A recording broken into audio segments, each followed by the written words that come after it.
Good morning. This is Amy with Amy's Property Playbook, where every move has meaning.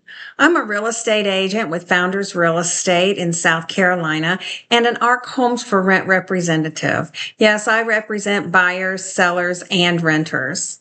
Today, I want to talk to you about why people choose to rent versus buy. This is a decision that covers financial, personal, situational, familial, and age demographic reasons. So the core trade-off is home ownership. Who owns the house? Am I going to rent from someone else, or am I going to buy and build equity for myself? Renting trades ownership for equity and flexibility and lower upfront costs. Buying trades liquidity for potential long-term wealth building and stability. So today I'm going to unpack for you some of the financial mechanics and the personal and situational reasons that push people one way or the other. So this is a brief financial note. This post, I'm going to explain some of the trade-offs, some of the common patterns. It's not personalized financial advice. I'm going to recommend each of you that you reach out to your qualified advisor for your individual decisions. So let's look at some of the financial drivers that include things like upfront costs, monthly cash flow, interest rates, credit, and down payment. So in many cases, renters, they cite upfront affordability. They don't have to come up with that sizable down payment. There's fewer closing costs.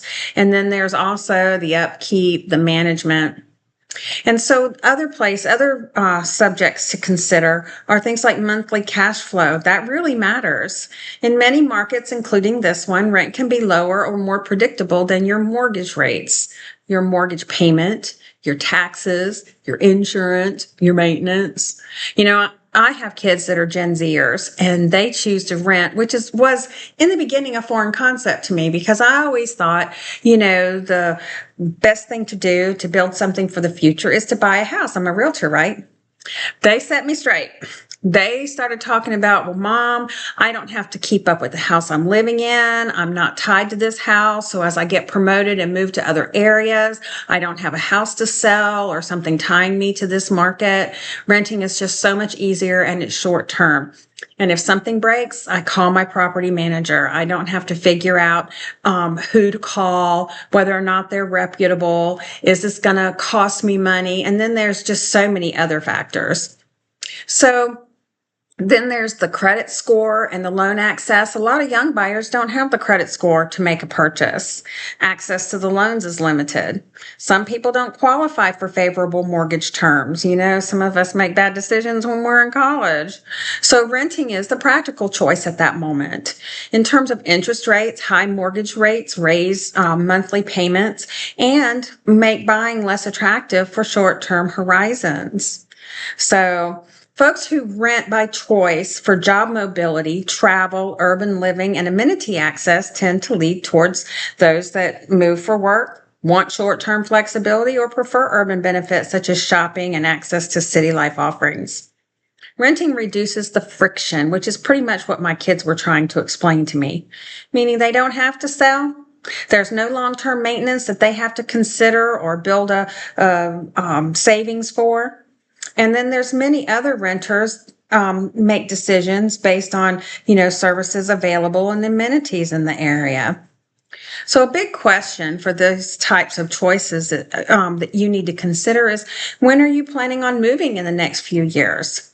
This brings us to situational family factors, such as the size of your family, caregiving, schooling, divorce, temporary assignments, families in transition, such as caregiving, or even families that are expecting children, prefer to rent until they can make a decision on where they actually want to be on a more permanent basis.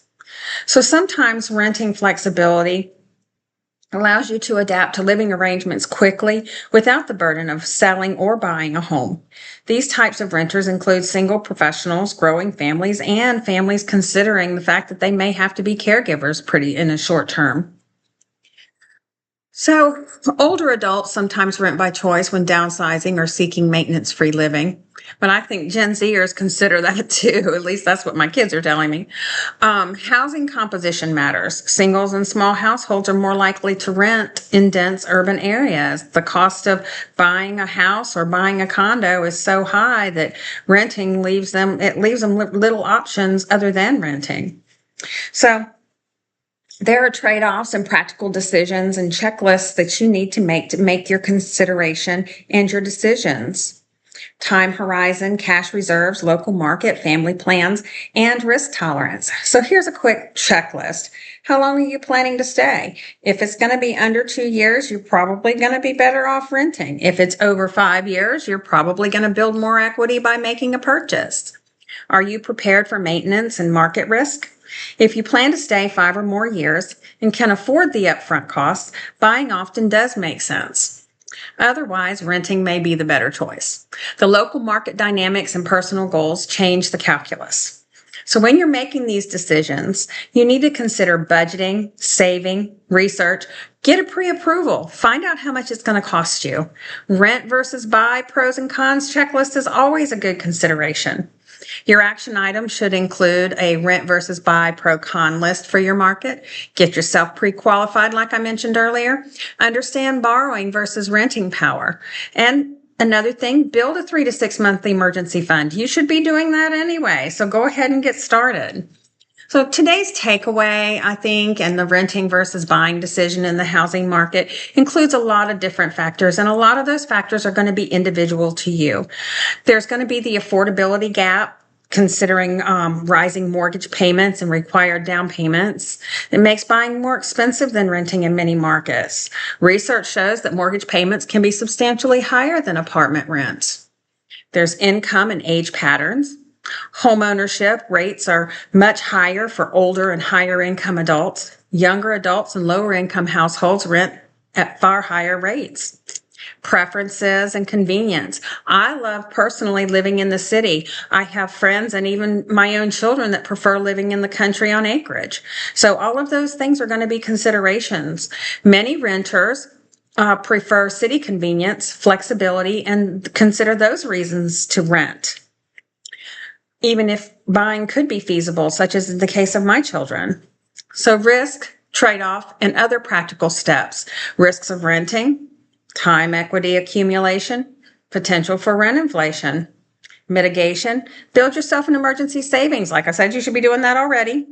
Invest the difference between rent and hypothetical mortgage. So if you know your rent is right here and you know their mortgage is going to be here, start practicing. Save that gap, put it away. Don't spend it on your flexible spending. Save it so you can help build your down payment and also be able to prove to yourself that you can afford to make those payments.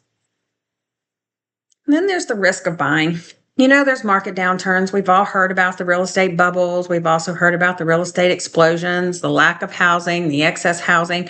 Every market has its pitfalls. So in market downturns, high transaction and maintenance costs are considerations. So to mitigate that, get yourself a pre-approval, which I've mentioned several times. So that should be something you should keep at the top of your mind. Budget 1 to 3% of your home value annually.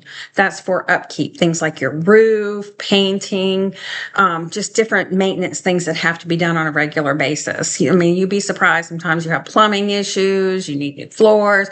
All of these things happen over time. So you have a lot to consider now. So if you have questions or you're ready to find your next rental or owned home, give me a call. I'll be happy to help. I want to thank you for joining me today. And if you have questions, I'm sure you may, please feel free to give me a call to discuss renting and buying your next home. This is Amy with Amy's Property Playbook, where every move has meaning.